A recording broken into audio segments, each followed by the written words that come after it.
درود پاک پڑھ لیں اور کمنٹس میں آمین لازم لکھیں۔ اللہ پاک اس آمین کو لکھنے کی برکت سے آپ کی اور میری تمام جائز حاجات کو پورا فرمائیں گے۔ دعا کا آغاز کرتے ہیں۔ بسم اللہ الرحمن الرحیم۔ اللہم صلی علی محمد وعلی آل محمد کما صلیت علی ابراہیم وعلی آل ابراہیم انک حمید مجید۔ اللہم بارک علی محمد وعلی آل محمد کما بارکت علی ابراہیم وعلی آل ابراہیم انک حمید مجید۔ تمام حمد و ثنا رب ذوالجلال کے لیے ہے، جس کی رحمت سے نا امیدی نہیں، جس کی نعمتوں سے دامن خالی نہیں، جس کی مغفرت سے مایوسی نہیں، اور جس کی رحمتوں کا فیضان کبھی رکتا نہیں۔ اے اللہ، تو پاک ہے، تیرا شکر ادا کرتے ہیں اس اقرار کے ساتھ کہ تیرے سوا کوئی معبود نہیں، تو سب سے بڑا ہے، تیرا کوئی شریک نہیں اور نہ ہی کوئی ہمسر ہے۔ زمین و آسمان پر جتنی بھی مخلوقات ہیں تو سب کا مالک ہے اور سب کو تو ہی پالنے والا ہے۔ اے اللہ پاک، بلا شبہ تو ہم سے محبت کرتا ہے، یہی وجہ ہے کہ تو نے ہمیں ایمان کی دولت سے نوازا اور ہمیں اپنے محبوب صلی اللہ علیہ وسلم کا امتی بنایا۔ یا اللہ، اپنے پیارے حبیب پاک صلی اللہ علیہ وسلم کے صدقے ہماری زندگیوں کو پرسکون اور آسان بنا دے۔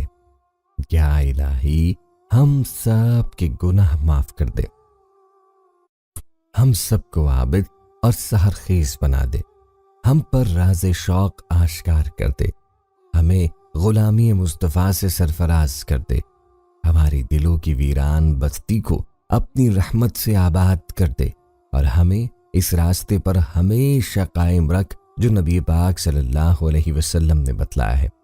یا اللہ پاک، ہم سب کو سچے دل سے توبہ کرنے کی توفیق عطا فرما دے۔ اے رب رحیم، ہم گناہوں کی دلدل میں ڈوب گئے ہیں، ہم بدکاریوں کی مستیوں میں گرے پڑے ہیں، ہم مایوسیوں کے اندھیروں میں بھٹک رہے ہیں، رحمت الہی سے خود ہی روٹ گئے ہیں۔ اے اللہ، ہم ندامت کے آنسوؤں سے ناآشنا ہیں، ہم ایک سچی توبہ کے طلبگار ہیں۔ اے اللہ پاک، اپنی رحمت سے ہمیں وہ سچی توبہ عطا فرما دیجیے۔ اے پاک پروردگار، ہمیں، ہمارے والدین کو، ہمارے اہل و عیال کو، ہمارے آباء و اجداد اور ہماری آنے والی نسلوں کو اپنی عافیت عطا فرما، ہم سب کو بے حساب رزق عطا فرما، ہم سب کو حاسدوں کے حسد سے بچا۔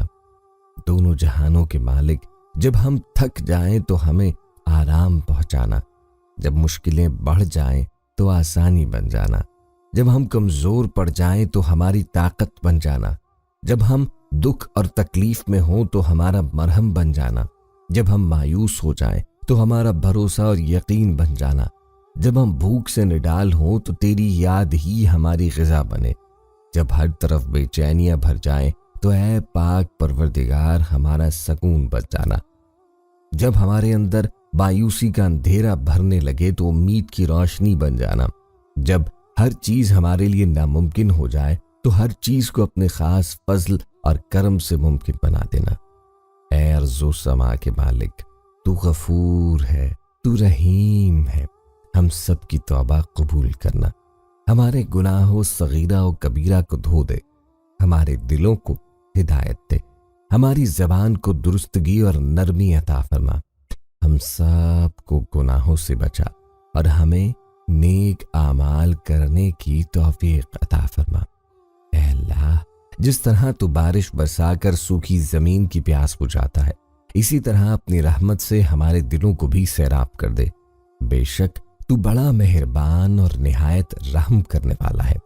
اے پاک پروردگار، ہم سب کو ہر اس نعمت سے سرفراز فرما جس میں ہمارے لیے خیر و برکت ہو، عزت و وقار ہو، راحت و سکون ہو، صحت اور تندرستی ہو، ترقی و خوشحالی ہو اور دنیا و آخرت کی بھلائی ہو۔ اے اللہ، ہماری زندگیوں کو محبت کا عنوان بنا دے کہ ہم سب سے زیادہ تجھ سے محبت کریں، تجھ کو فوقیت دے، تیری عبادت کریں، تیرا حکم مانیں، تیرے بتائے ہوئے راستے پہ چلتے رہیں، یہاں تک کہ ہماری زندگی تمام ہو جائے اور تو ہمیں اپنے نور سے ڈھانپ لے، وہ نور جو ہمارے سینے کو منور کر دے، وہ نور جو قبر کو روشن کر دے، وہ نور جو پل صراط پہ روشنی بن جائے۔ اے ہمارے رب، ہم کو بھی ان خوش نصیبوں میں شامل فرما جن کی توبہ تو قبول کرتا ہے، جن کے گناہوں کو تو اپنے فضل و کرم اور رحمت سے نیکیوں میں تبدیل کرتا ہے۔ یا اللہ، ہمارے پاس کوئی عمل نہیں ہے، صرف تیری رحمت کا آسرا ہے۔ یا پروردگار، ہمیں اپنی رحمت پہ ڈھانپ لے۔ اے بلندیوں کے بادشاہ، اے رب کائنات، ہمارے دل اور ہمارے قدم اپنی رضا کی طرف پھیر دے۔ یا اللہ، ہمیں وہ عقل دے جو تسلیم و رضا میں جائے، ہمیں وہ دوست دے جو منزل تک ہمارا ساتھ دے، ہمیں وہ نسبتیں عطا کر جو تجھے منظور ہیں۔ یا اللہ پاک، اپنے محبوب کی ہمارے دلوں میں محبت عطا فرما۔ یا الہی، اس دور میں اور آنے والے دور میں ہم سب پہ مہربانی فرما۔ یا اللہ، ہمارے دلوں کو غفلت سے دور کر دے اور ہم کو آخرت کی تیاری کی فکر عطا فرما۔ اس دنیا میں اور اس زندگی میں اپنے نبی پاک صلی اللہ علیہ وسلم کا تابعدار اور مطیع ہم کو بنا دے تاکہ قیامت میں ذلت اور رسوائی نہ ہو۔ یا اللہ، اپنے مومن اور مخلص بندوں کے ساتھ ہمارا حشر فرمائیے اور دوزخ کے عذاب سے ہم سب کو اپنی پناہ میں رکھنا۔ اے پاک پروردگار، ہم کو اعمال صالحہ کی توفیق عطا فرما اور اپنی رحمت سے ہم سے وہ کام لے جس سے تو راضی ہو اور ان سب کاموں سے بچا لے جن سے تو ناراض ہو۔ یا اللہ، شیطان کی گمراہیوں سے ہم سب کو کامل طور پر محفوظ رکھ۔ اے رب کریم، ہمارے ہاتھ تیرے سامنے پھیلے ہیں، ان کو اپنی شان کے مطابق خیر و برکت اور دنیا و آخرت کی ہر طرح کی بھلائی اور کامیابی سے بھر دے۔ اے اللہ، ہمیں ہر وہ چیز عطا فرما جس کی ہمیں ضرورت ہے۔ اللہ پاک، ہمیں اپنے سوا کسی کا محتاج نہ فرمانا۔ اے بہت بڑی شان والے، ہمیں باعزت اور بہترین صحت کے ساتھ عمر طویل عطا فرمانا اور ہمیشہ اپنے حفظ و امان میں رکھنا۔ یا اللہ، خاوند اور بیوی کو ایک دوسرے کے حقوق ادا کرنے کی توفیق عطا فرما، اولاد کو والدین کا فرما بردار بنا دے، بھائی بھائی سے ناراض ہیں ان کی آپس کی نفرتیں ختم کر دے۔ اے مالک، جو بچے بگڑے ہوئے ہیں ان کو راہ راست پر چلنے کی توفیق عطا فرما۔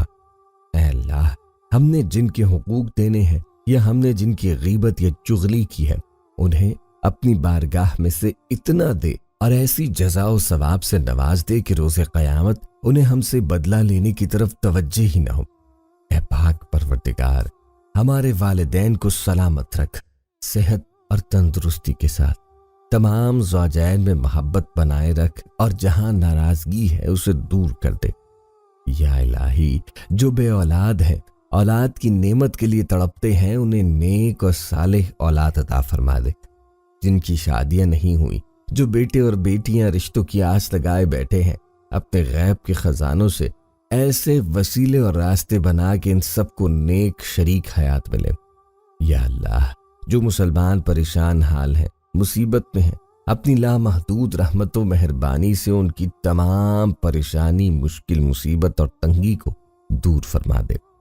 اے ارض و سما کے مالک، ہماری ٹوٹی پھوٹی دعاؤں کو نہ دیکھ، ہمارا تجھ پہ جو یقین کامل ہے اس کو دیکھ اور آج ہماری تمام دعاؤں کو، حاجات کو پورا کر دے۔